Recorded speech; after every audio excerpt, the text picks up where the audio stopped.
Oh, thank you, Tina, for that very inspiring introduction. And it's a real pleasure to be here.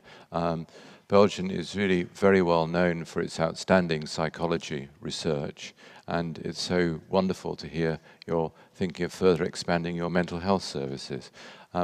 No two countries are the same, and so I'm sure you won't want to do just what I'm going to show you we do in England. But I hope that some of the ideas that have proved helpful in England will also be of interest as you find your own way to try and really realize the mass potential of evidence-based psychological therapies. And that's really going to be my focus today.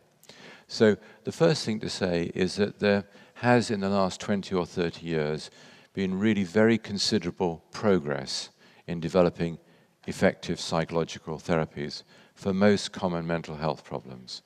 Some of those therapies are things that have been around for a while, and we've just got good randomized controlled trials that have demonstrated their value.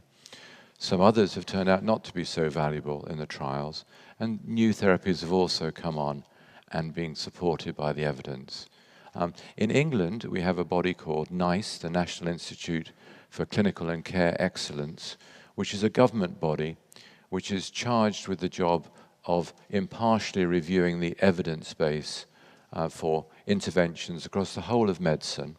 And if it finds itself convinced that certain things work, issuing recommendations they should be made available. And occasionally, if it finds evidence that something is harmful, also issuing recommendations that it shouldn't be made available in the health service. And starting in 2004, NICE issued clinical guidelines on the treatment of common mental health problems, depression, all of the different anxiety-related problems, including post-traumatic stress disorder, and also eating disorders and some of the personality disorders. And all of those guidelines indicate that certain psychological therapies are first choice interventions for those mental health conditions. Of course, in most cases, medication is also effective, and NICE recommends medication as well.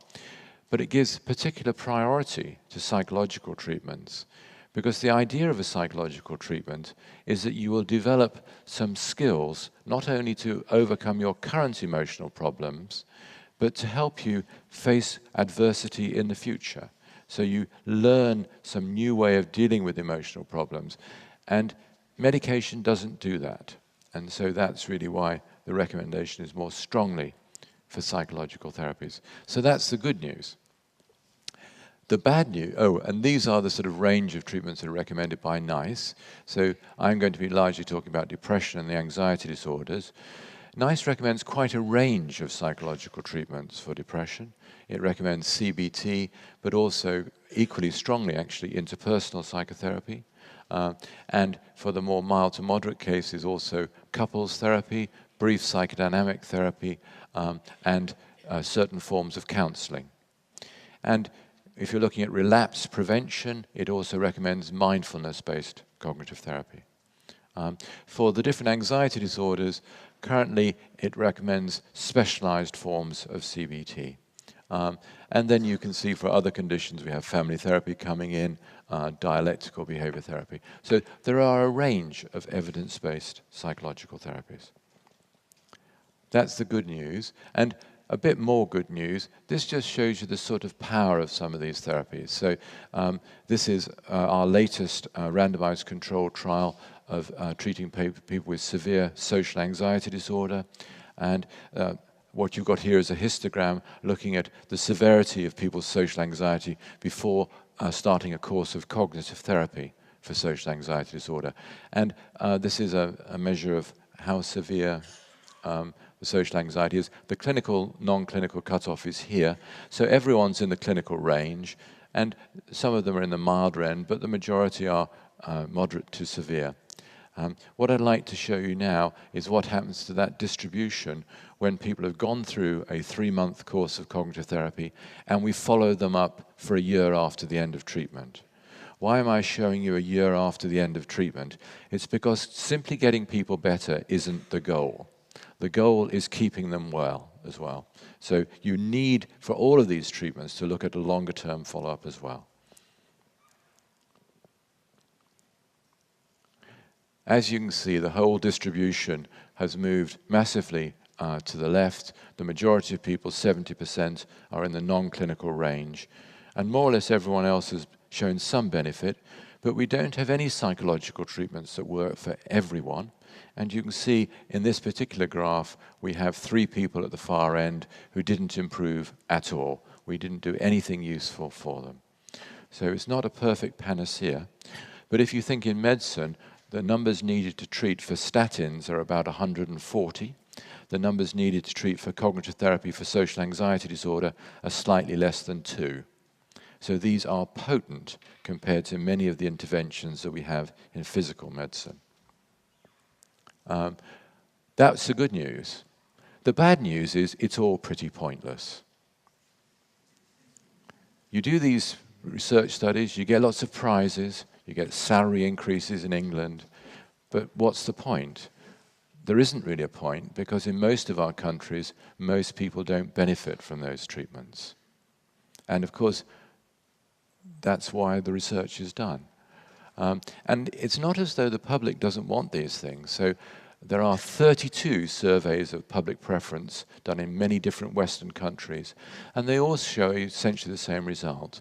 That if you say, if you were offered a choice between an evidence-based psychological therapy and an evidence-based medication, what would be your preference?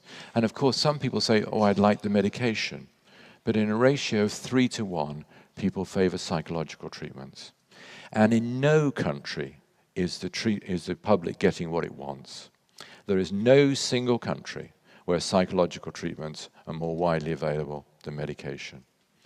And then, when psychological treatments are available, they're often not the evidence-based interventions for that particular condition. In England, when we started the program I'm going to show you in 2008, it was estimated that only 5% of people with depression or anxiety disorders were offered an evidence-based psychological treatment of any sort, which is outrageous. So the English Improving Access to Psychological Therapies, or IAPT program, was set about to try and change that unfairness, that inequality. And it aims to vastly increase the public availability of NICE recommended psychological therapies, so not just CBT, the range of those therapies. And it took the view that the big reason why people can't get these therapies is we don't have enough trained therapists. So in a sense, it's a training exercise. It planned to train a large number of additional psychological therapists and then deploy them in specialized step care psychological therapy services. Step care is a principle where not everyone will go for conventional face-to-face therapy once a week. For some people, the more mild to moderate cases, the research shows they can do very well with what we call guided self-help, where they may have a computer program they're working with and then have someone contact them each week to guide them through it, or some other low-level interventions, low-level in terms of therapist time, like a psychoeducation group. And the idea is many people with a more mild end of the spectrum would be offered that first, but if they don't respond to that, then they're stepped up fairly promptly to face-to-face therapy. And that becomes a more efficient way of delivering the treatment economically. It also means patients don't have to travel so often to the clinic because some of the support is on the telephone. This was going to be a big initiative, and so the government quite rightly said, we want to know whether it works. So the program also commits to collecting outcome data on everyone who has a course of treatment and publishing that data. So there is full public transparency. If you Google Common Mental Health Disorders Profiles tool, you will be able to see the outcomes of every IAPT service in England while I'm talking. And of course, that means all mental health sufferers can do the same. How did it come about? Well, big programs like this always have multiple routes. NICE was really critical, having an impartial body that had issued some clinical guidance. And then a critical issue seemed to be bringing together both economic arguments and clinical arguments. Richard Layard, the man in the middle there with the yellow tie, a very distinguished economist, and I got together and put together an argument for why it would be economically as well as clinically sensible to do the IAPT program. We wrote a report, a pamphlet called the Depression Report, and that was distributed in every copy of one of the national newspapers one Sunday. We got a benefactor to kindly pay for that. We also talked very closely to the patient organizations, the voluntary charities that look after patient interests, and asked them, is this something that they wanted? And they said yes, but with a couple of twists, and so they got their twists. And then they produced their own document called We Need to Talk, which essentially also argued, but from a patient's perspective, for the same initiative. And these two documents were issued in the same week, 3 days apart, in order to control the media for a week. And these arguments were thankfully listened to. The Prime Minister at the time was Gordon Brown, and he agreed to start the program in a very small way, in a small number of sites, and see whether it worked out. But it did, as you'll see, get very good results. And so when the government was changed to a coalition, David Cameron and Nick Clegg, they agreed to expand it further. And then when we got to the next election in 2015, we thought we should write a book. And so Thrive was written for the people who are writing the election manifestos for all the political parties. And like Tina, they were given it to take away on their summer holiday and read. And they all came back and included a commitment to IAPT in their election manifestos. So they obviously had an enjoyable summer holiday. We've really put all the economic and clinical arguments that we used in that book, and we hope they're relevant to you. I know in the Netherlands they've been thought to be very relevant, and I think they apply across most Western countries. I'm not going to go through them in detail, but I'll mention some of the key arguments. The first is just to help people understand how big an issue mental health is. And this is World Health Organization just looking at disability related to different illnesses. And you can see mental health is one of the very biggest players. About 38% of all illnesses are mental health problems. That's more than heart disease, stroke, cancer, lung disease, and diabetes combined, and almost as much as all the other physical health problems. But it is also economically incredibly significant. So this is World Health Organization data looking at the extent to which any form of disability is related to mental health problems rather than physical health problems, so health-related disability. And what you'll notice is if you're looking at the working age population, the largest contributor to disability in the working age population is mental health. So much so that it is estimated for most Western countries, untreated anxiety and depression depresses our gross domestic product by about 4 percentage points.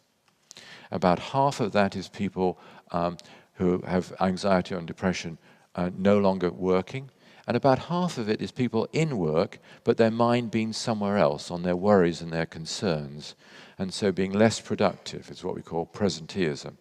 So every nation is losing a vast amount of money by untreated anxiety and depression. And it also means, of course, that if we want enough money as a society to deal with the illnesses that tend to get us later in life, cancer, cardiovascular disease, some of the illnesses of retirement, we won't have that money in our economy unless we address mental health problems and therefore allow our economy to thrive in the way that it should do. So really critical. There is another important argument which many people in a more political domain are understandably interested in. There's quite a lot of research that shows that one of the main determinants of how we vote in elections is our perception of our current well-being. And there's a big question, well, what are the determinants of well-being? Well, this is a large European study that looked at people's ratings of their satisfaction with their life in their mid-30s. And what you've got here is partial correlation coefficients. So these are variables which all significantly correlate, and uniquely so, because it's a partial correlation, with life satisfaction. So if you earn more money, you tend to, on average, to be more satisfied. If you're in a job, you tend to be more satisfied. In a place like this, it's quite useful to know that the more education you've had, the more satisfied you are. That's nice for universities. If you're married or cohabiting, the more satisfied you are. If you're not a criminal, you notice the negative thing there, the more satisfied you are with life. So if any of you are thinking of an alternative career, don't go that way. And also, if we look at health, you obviously want to look at that some distance in the past, so it's not a tautologous relationship. But if you look at it 8 years earlier, better physical health is also a help. But the big player here, you can see the size of the partial correlation, much bigger than the rest, is your previous mental health history. So it is really important, both economically and for other political reasons, for society to address mental health problems. There's another reason why it's important, and that is when we're short of money, it's economic stupidity not to deal with mental health. Why is that? Well, because the net cost of making psychological treatments more available is zero or even less than that. So Richard Layard and I calculated at the time of the program that it would cost about 735 euros to treat each person with a step care system. But we calculated that the benefits to the government in terms of reduced unemployment benefits and increased tax revenues for people being back at work would, on its own, pay for that. But also, people with anxiety and depression have much higher physical healthcare costs. They get many more investigations than other people. Also, if they've got a long-term condition like diabetes, the diabetes itself costs 50% more to manage if you're depressed than if you're not. So there are big physical healthcare savings, and they also, we calculated, would exceed that. This was published in the Treasury's own journal, and the argument was accepted. We got the cost slightly wrong. It's actually 773 euros today at least, but pretty close. And the savings seem to be coming in too. So what was the plan? Well, we started small in 2008 with just about 15% of the country having IAPT services. And then we gradually built up and expanded the coverage of the country as we're able to train more therapists.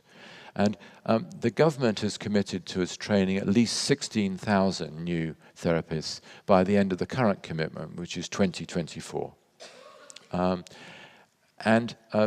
The idea is that they deliver nice recommended treatments, and you'll see what they are in a minute. Psychological treatments are more tricky to deliver than medication.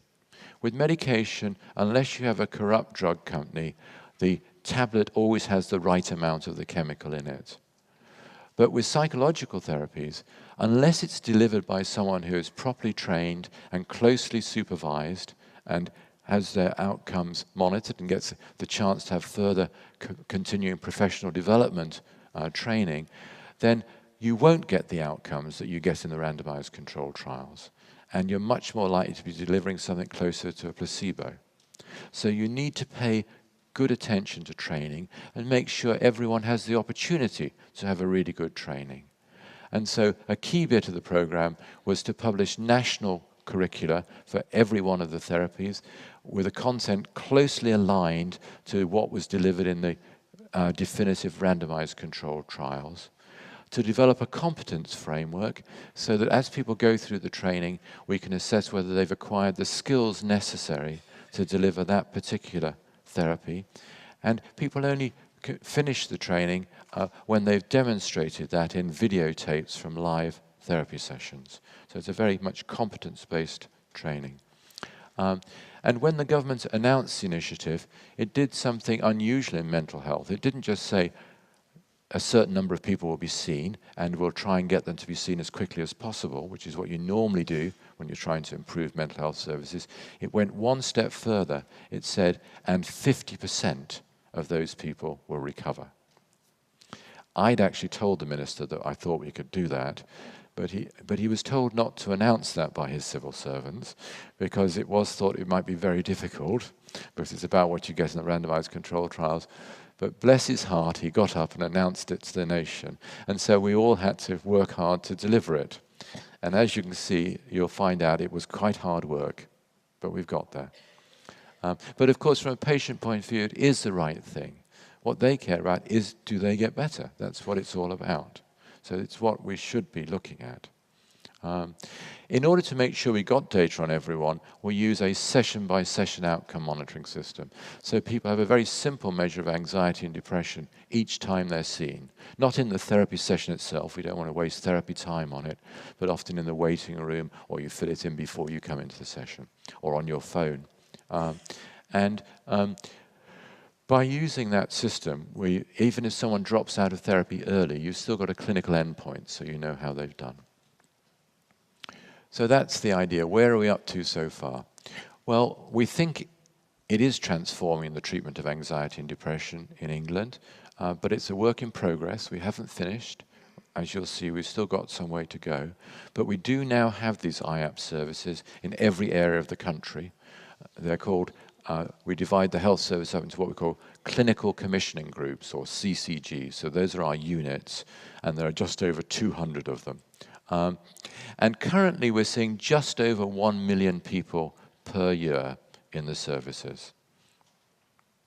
And this is how the program's grown. So right in the first year we saw only about 200,000, and not in all areas of the country. But as you can see, we've steadily increased as we've trained our workforce to over 1 million now. Now, not everyone gets a full course of treatment. Some people get an assessment and some advice. They may also be signposted somewhere else that's maybe more appropriate, like housing aid or debt counselling or something like that. But round about 560,000 people currently get a course of treatment. I thought it's appropriate for them to have that. And that's our target group for collecting outcome data. So we say, if you've been seen at least twice, although of course most people have seen many more times than that, we have to collect your data and report it. And even if you were only seen twice and you said, I didn't like the service and dropped out, we still have to collect your data and report it. So what you're going to see is data from that whole cohort of people. And currently, we're able to record pre- and post-treatment measures of anxiety, depression, and disability linked to your mental health problem in 99.2% of that 560,000 people. So we have pretty complete data. You might say, that sounds a bit obsessional. Do you really need that amount of data? And of course, when we started, a lot of people said, don't get so hung up on the data. You don't really need all of that. And, you know, we are collecting data, and we get it on some people. In fact, what we found at that time in a national audit was 38% of people with psychological treatment who got measures at the beginning and end of treatment. And a lot of people said, well, it would be nice to have data from more people, but we shouldn't worry about it because the people who don't give us data, it's just random. And so we can safely assume that the people who we don't get data from have improved just as much. And that's an empirical question. It could have been correct, couldn't it? But we thought we'd better check it out. So in a pilot for IAPT, in 2 areas, we ran 2 systems in parallel. We had the traditional system for collecting data. You give a questionnaire at the beginning of treatment, and you give one at the end, but not in between. And then, of course, you get a lot of missing data because people finish at a time you didn't anticipate. But then we also gave people, with our different measures, the session by session. And in the session by session, we got data on everyone. In the traditional measure at the beginning and end, we got data on only 50% of people. So we can now answer the question, when you have missing data, does it matter? And this slide shows it matters an enormous amount. So if you look at the people who had missing data at the end of treatment on the conventional system, and you look at how much they've improved in their anxiety and depression, that's the yellow bar, you can see they've only improved 40% as much as the people who you get data from. So this persuaded us and the government that we are simply deluding ourselves about how good our services are if we have missing data. So quite rightly, the government said, well, if we're going to invest, we do want you to get the data on everyone. We do need to know what's happening. So that's what we've been doing since then. What is the treatment? Well, I said it was a step care system. So on average, just over a third of people will get the low-intensity treatment only, do well with that, and so not need to be stepped up. Things like guided self-help, psychoeducation groups. About 38% of people, they get the low and the high, so they've been stepped up. And then just over a quarter of people go straight into high-intensity treatment. Those are the more severe cases. What are the treatments? Well, CBT is the most common treatment. It accounts for 57% of all the high-intensive face-to-face therapy sessions. And that's because it has the broadest indication in NICE. It's covered all the anxiety disorders and depression. But in depression, we try to offer a choice, and in 93% of all the IAPT services, patients have a choice of at least 2 different psychological treatments for depression. The most common choice at the moment is between counseling and CBT, but we are also offering brief psychodynamic therapy, IAPT, couples therapy, and for PTSD, EMDR as well. So where have we got to in terms of the outcomes? Well, the first thing is that this step care system and the extra therapists have dramatically changed waiting times.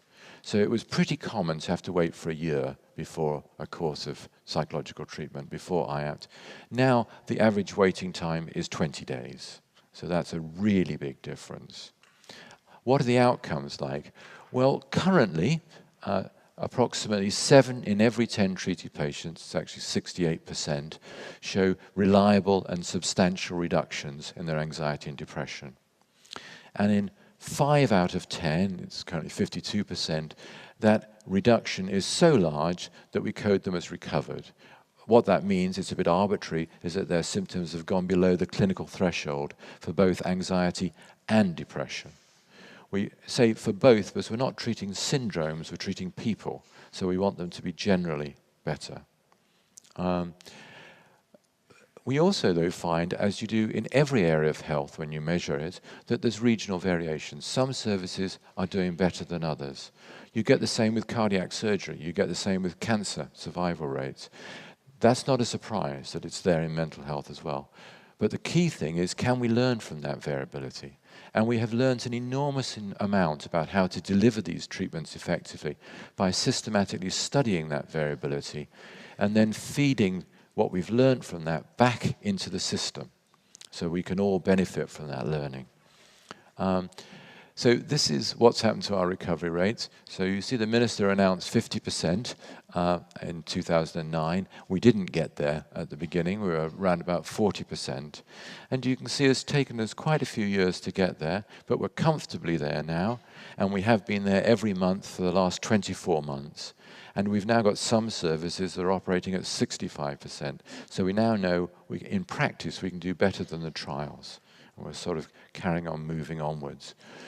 But it's been a big learning process and a big sharing process between all the services involved. So what are some of the things that we've learned? Oh, this shows you the variability. And it's also shown how the learning has allowed some of those services that weren't doing so well earlier on to really improve. So what I've plotted here is the number of services, the total that we're interested in is around about 200, that were over 50% recovery, going back 4 years, and the number that were under 40%, which we think is really, we shouldn't be under 40%. And you can see 4 years ago we had 47 of the 200 below 40%. Last year we had only 6, and this morning we have only 4, because we released some new data today. So this is an extraordinary transformation, isn't it? Really raising all the boats to get much more consistent outcomes. And if we hadn't the data, we wouldn't have known that. and we'd still have 47 at 40%. What are some of the other findings? Well, there's some controversy about clinical guidelines. Some of us like to ski off-piste in our holidays, and when we're doing therapy, we sometimes think we'd like to do the same, rather than following some guidelines. And that makes a lot of sense. But the question is, how does it work out for our patients? And IAPT is a massive experiment to look at this. And so we have some examples where quite large numbers of people got a treatment that wasn't in line with the guidance. And in general, when that happens, we find that people do benefit from those treatments, but not as much as if they got the guideline recommended treatment. And you can see this here. This was one of the early studies. We found that in depression, CBT and counseling both got very good results. And NICE recommends them both. So that was very good. In generalized anxiety disorder, NICE does not recommend counseling, but it does recommend CBT. Many of my counseling colleagues say, but we get good results with generalized anxiety disorder. And they're right. 46% of patients who got counseling for generalized anxiety disorder recovered. But what they didn't know is if they'd had CBT, it would have been 59%. So it makes a difference. And if you look at the lower intensity work, self-help, we do not recommend just giving books for people to go through. We recommend guided self-help, where you have a clinician who contacts you every week and helps guide you through the program. And that made a vast difference to the outcomes.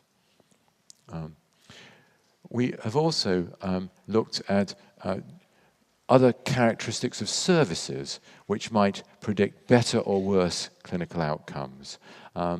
This is a paper we published last year in The Lancet, where we identified a series of variables which are associated with a particular clinical service getting a higher overall recovery or improvement rate compared to another. And these are independent variables. So the first one is problem descriptor completeness. The clinicians here are not psychiatrists, they're not doing formal psychiatric diagnoses, but we do ask them to be able to identify what they think the main problem is that they're treating. And that's roughly aligned to clinical categories. So are you seeing yourself as largely treating PTSD with some secondary depression? Are you seeing yourself as more treating social anxiety? Are you seeing yourself as more treating obsessive compulsive disorder? We think this is important because the clinical guidelines differ between these different conditions. But in my profession, clinical psychology, we've had a controversy about this sort of thing for years. And some people say it's really evil to categorize things that way, and they don't do it. And other people think, no, it does make sense to have an idea of what the focus is. And so in our services, at least initially, we had big variability. In some services, no patient got a problem descriptor identified. And in some other services, 100% did. What we found is that that matters a lot. Those services that have high problem descriptor completeness rates get much better outcomes, probably because they're guiding the treatment more. As a consequence, as you'll see in a minute, we don't have any services now that don't do that at all, and most of them do it quite a lot. Just like with medication, there's a dose-response effect. Those services that, on average, give a higher dose of psychological therapy get better outcomes. The average dose, again, the best outcomes, is not very high. It's around about 9. But there's a big range there. Quite a lot of people are responding with many less, and so you're getting people with 20, 25 sessions as well to give you that average. How long you wait for therapy turns out to be critical. And you see that on the left-hand graph here. So what we've plotted here is each blue dot is all the patients treated in an IAPT service in a year. So each dot represents about 7,000 patients. And what we're plotting is how long, on average, patients have to wait to start treatment in that service. That's along the bottom. And along the side, what's their chance of recovering when they get the treatment. And you can see that initially, for the first 6 weeks or so, it doesn't actually matter how long you wait. You still have a very good chance of recovering. But once it gets beyond 6 weeks, your chance of recovering reduces when you get essentially the same treatment.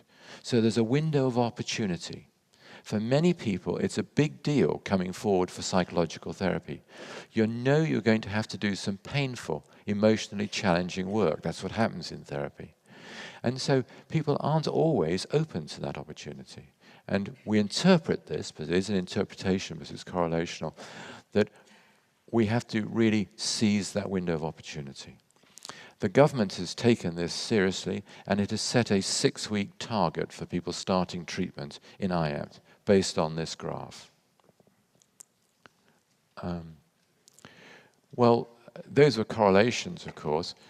In psychology, we're not impressed by correlations alone. We want to get at more causal explanations.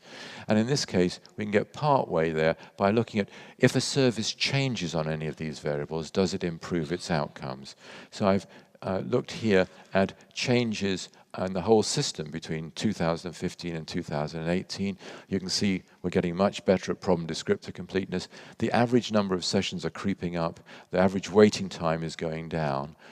But the key thing is that when you put all of those into a multiple regression, you get a very nice way of explaining why the services on average in that period of time are getting better in their outcomes. It is partly paying attention to these variables. One thing I didn't mention was social deprivation. What we find, on average, is that those patients who live in a more socially deprived area, their outcomes from the psychological therapy service are not so good, if you look at it in a univariate way. When I was a student, there were 2 ways people would think about that. One was to think, oh, well, if you're in a socially deprived area, then it's really the deprived environment that is mainly determining your mental health problems, and psychology isn't going to do much for you. The alternative view is that in most of our societies, if we live in a deprived area, we're deprived of many things, and it might include a quality psychological therapy service as well. The latter idea, of course, suggests that we can finesse the effects of social deprivation if we make sure that in socially deprived areas people get really good quality, well-funded services. And in the Lancet paper, in our analysis, that turned out to be correct. The effect of social deprivation almost completely disappeared when we control for these other quality variables. But I'd like to show you a rather cutesy little example of this. So in England, we have 2 areas more or less next to each other. And they are both, so one of them is Windsor, Ascot and Maidenhead. Windsor is where the Queen has her weekend castle and where the Prime Minister has her constituency. And this is not a deprived area of the country. It's on the 4th percentile for social deprivation. But next to it is an area called Slough, which at least in the south of England is one of the most deprived areas. It's the 68th percentile, and a very mixed ethnic community. But they are both served by a single, very high-quality IAPT service.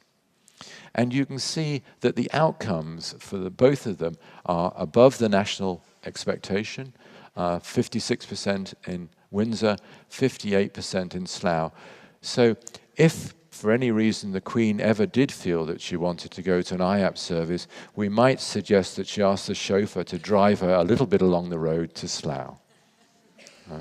So it really is possible to finesse the effects of social deprivation, but you've got to get the psychology right. So all of these lessons, and it's been an extraordinary journey for us learning many of these things, are in a manual, the Improving Access to Psychological Therapies manual, and you can download that yourself from the NHS England website if you'd like and have a look at, there's many more lessons in it as well. But I'd like to sort of wind up by saying, well, where's the program going to now? Well, it's a program which has been sponsored by 3 different governments, all of different political persuasions. A Labour government, rather more on the left wing, a coalition, which was centrist, and a Conservative government, which is somewhat more on the right wing. But each government has been impressed by the fact that we can deliver outcomes that matter to patients. We can get people better, and we can do it in an economic way. And as a consequence, each government has expanded the program. And as of 1 month ago, the current government announced the long-term plan for the NHS and has committed us to move from our current position of seeing just over 1 million people a year to see 1.9 million people by 2024. And this would not have happened without the combined economic and clinical argument and all of the wonderful therapists of the different modalities in the IAPT service working together to achieve the outcomes and be transparent about what we achieve and learning when things don't go so well about how we can improve things. So expansion is certainly a big part of the future agenda. There are two others. One of the big research areas in psychotherapy is digital delivery. Quite a number of people find they benefit quite a lot from online delivered therapy programs, often with the assistance of a therapist. And also, some people find that it's difficult to get to clinics, may live in more remote areas or something like that, but they can have their therapy over a video conferencing system. So those are two things we're bringing in to improve patient convenience. The other thing is really a moment in history for us. All of my lifetime, we've treated physical health and mental health separately. And that doesn't make sense for many patients. 40% of people with anxiety and depression also have a long-term physical health problem. Diabetes, cardiovascular disease, chronic obstructive pulmonary disease, chronic pain, some cancers as well. And that's a double handicap. And how do we deal with that? Well, if people are lucky, they get an appointment to see their physical health care problems dealt with over that side of the city and their mental health problem over that side of the city. That's quite a struggle to get to both, and many people don't manage it. And if they get to both, we can guarantee that the person who's dealing with their physical health won't talk to the person dealing with their mental health, and they won't get an integrated treatment program. Well, this is a strange Cartesian dualism that makes no sense at all. And so we're now trying to change that. So we're starting to develop what we call integrated IAPT services, where if you have a long-term physical health problem, your IAPT therapist sees you in the same place where your physical health care occurs. And they talk to the physicians, and the physicians talk to them, and they have cups of coffee together, and they plan things together. And that's working out really very well. And we're finding great savings in physical healthcare costs from those services. And so we're planning to expand them much more as part of the current government commitment. So that's really what we're doing. It has attracted some international interest. In general, it's been pretty positive. The world's leading science journal, Nature, had an editorial on the program describing it as world-beating. The New York Times, the Americans tend not to be so favorable about the English NHS, but the New York Times had a long feature-length article on IAPT, which was really essentially very positive, describing it as the world's most ambitious attempt to treat depression, anxiety, and other common mental health problems. And the Canadians, who are looking to reform their mental health system, had an editorial in the equivalent of the New York Times, the Globe and Mail, which was more simply stated, for better mental health care in Canada, look to Britain. And the Arab states are also looking in a similar direction. Of course, that's just sort of journalists, but a number of countries are now developing their own, with their own twists, IAPT services. Norway now has 40 IAPT services, getting very good outcomes. Half of Stockholm has got an IAPT system now. Israel, 3 weeks ago, announced a national pilot of the IAPT program. Australia has quite a number of IAPT-like services. And Los Angeles now has set up an IAPT program in a particular deprived area of the state.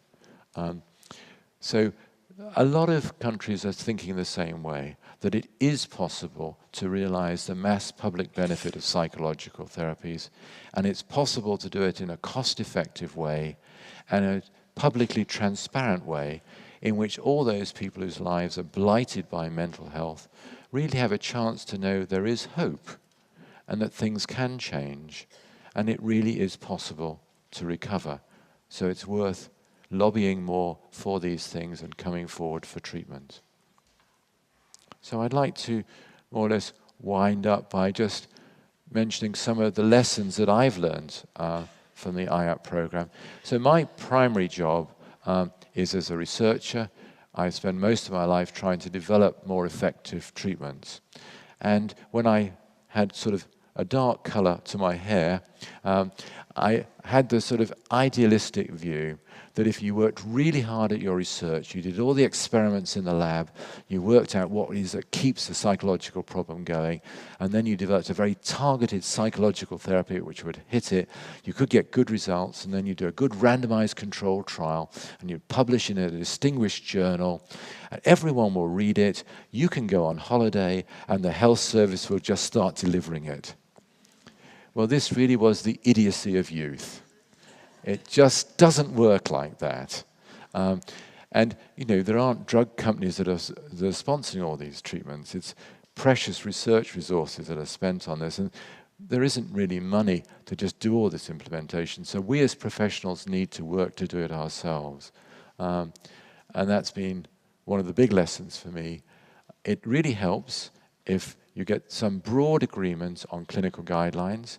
No guideline is perfect. I don't know anyone in mental health who fully agrees with any of the NICE guidelines, but we think they're good compromises. It really helps a lot to get outcome data on everyone. It's a treasure. You learn so many things you didn't know from looking at the data. And of course, it allows the funding to be released because people can see it's worth funding you. It is very important to pay attention to the economics. As we are starting the program, we spent more time in the Treasury than we did in the Department of Health. Because all governments are strapped for cash, and they need to know that this makes sense economically as well as clinically, but it really does make sense economically. And we do need to pay attention to getting the quality right, so national training programs we found really helped us. This data collection mustn't be a burden to the clinicians. So you need an IT system that supports it in an effortless way. You need to train people so they can use the outcome data to guide their therapy sessions session by session, not just being monitored from above, but to find it clinically useful. And without that, obviously, people won't be interested in it. The quality of the leadership in these services is really incredibly important. If people are stepping up to the plate and having outcomes measured, and by the way, we don't report individual therapists' outcome data, we just report the outcome of a whole service, then it is very important that that is dealt with in a respectful way. People shouldn't feel that they're being evaluated because of this.